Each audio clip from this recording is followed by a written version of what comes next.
Greetings YouTube neighbors. So today we're doing an overview on my Kubota LX3310.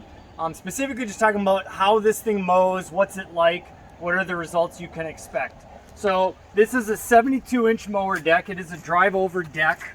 It's basically pinned onto the undercarriage. The whole system lifts with the linkage directly connected to the 3-point. So the two work in tandem together.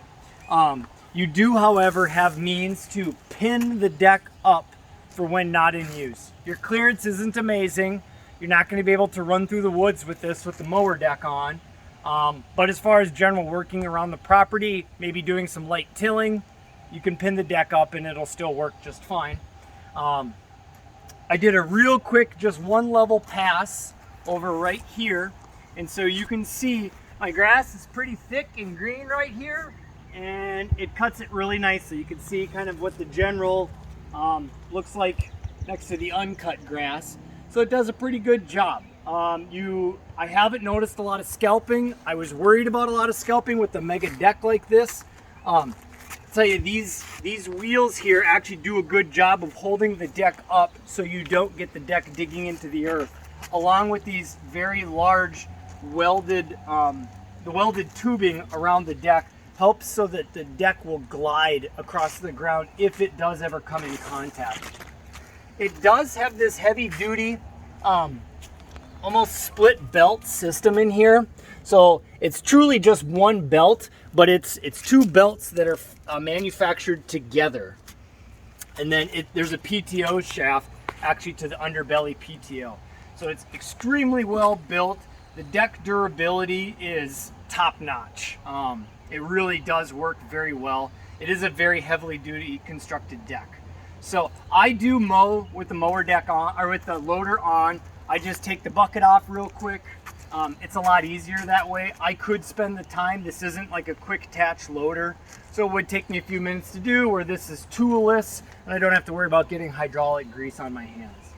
So we're gonna fire up the tractor and get started, and we're gonna get some outside views of the tractor mowing my yard and some inside views of just what it's like to drive this thing.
So I went to a different part of the property, and we're just taking a general mow, basically where it's a little bit more demanding for the actual mower. You know, with a tractor like this, you're getting pretty good horsepower out of it, so you can do a little bit more jobs with the PTO workload. So as you can see here, it's doing a very very good job cutting some of this fairly tall unkept grass. This is right next to a few of my unkept game plots, so it is a little bit more demanding than your average mow, but you can see it really handles it well. And in the cab here, you know, it's definitely one of the big benefits of a machine like this, of not having to listen to the whine of a, you know, very powerful gas engine. It's definitely one of the things so far I've really appreciated about this. One general criticism to this is you'll notice the grass deflector on this thing. It is a pretty thick gauge steel. It's so thick I actually clipped it on a tree as I was backing up. I bent it in. It bent it so bad it wouldn't actually sit down anymore. Here's a little overview of how it did over there. I actually had to take a maul and beat it back into shape. And even then you can still see there's kind of a little bit of damage on it. That should be rubber, a really thick rubber that allows it to bend and kind of contour depending on the situation of land you're on. And so that way it can brush up against things and not cause damage. And there you can see kind of a general path of how that went mowing. So it's a very comfortable mow. I do have the steering wheel, which makes it extra comfortable in here to mow easily with one hand. I highly recommend it if you're mowing with some type of wheeled system.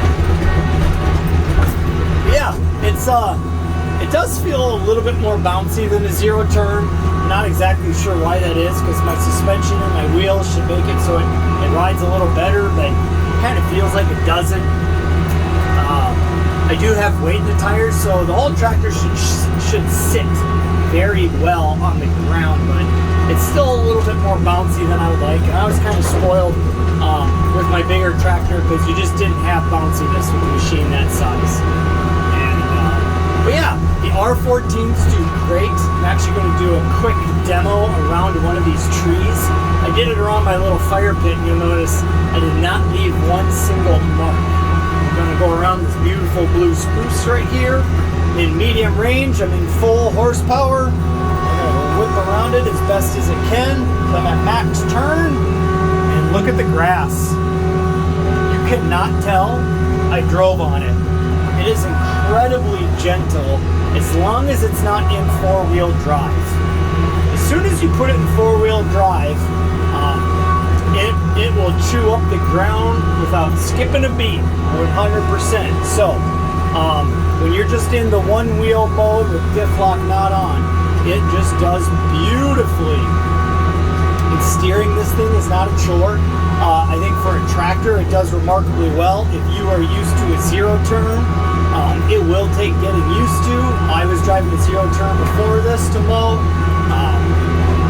I did not like my zero turn. It was a very powerful Lexmark, but man, was it loud.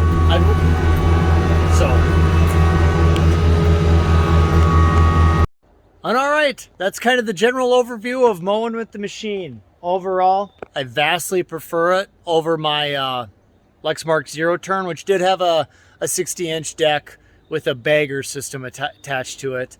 I find this one's way more comfortable to drive. My two main criticisms with it would be the big steel grass deflector. And I'll just give you a general look here. I mean, it's pretty thick gauge steel when you run your thumb across it. That's no sheet metal. And then it would be how the deck is pinned up underneath there. Not the worst ever. Definitely John Deere's is a superior connect system underneath, and just how you can use a dial on the floor to pin the deck up in that case, and to take it off, I think it's better. But overall, I like the machine a lot. I think turning around the trees on the property, you know, putting the wheel to the max and still driving in medium range, it does not rip up the grass. If you put it in four-wheel drive, it absolutely will. But driving in two-wheel mode is not going to rip up the grass, which is super awesome. And right here, I tried to do a little section of, you could see uncut grass, cut grass, and cut grass on that side. It does a great job. It's not exactly perfectly level around here. I got a lot of landscaping work And it does great. It's a really easy drive. I have taken this thing on some sideways inclines, have not felt spooked out at all. I do want to figure out some way to get wheel spacers on here. Not because I felt unsafe, just because I feel like it is a safe thing to do to the machine in order to ensure stability is maintained. But I do recommend it for mowing. I personally really like it. I think it's a great machine for me. Just trying to give you a good idea if it is a good machine for you. So if you like this video, be sure to like, subscribe, get me to 1,000 subscribers so I can make some pennies from YouTube. Help out a small guy. All right, until next time, take care.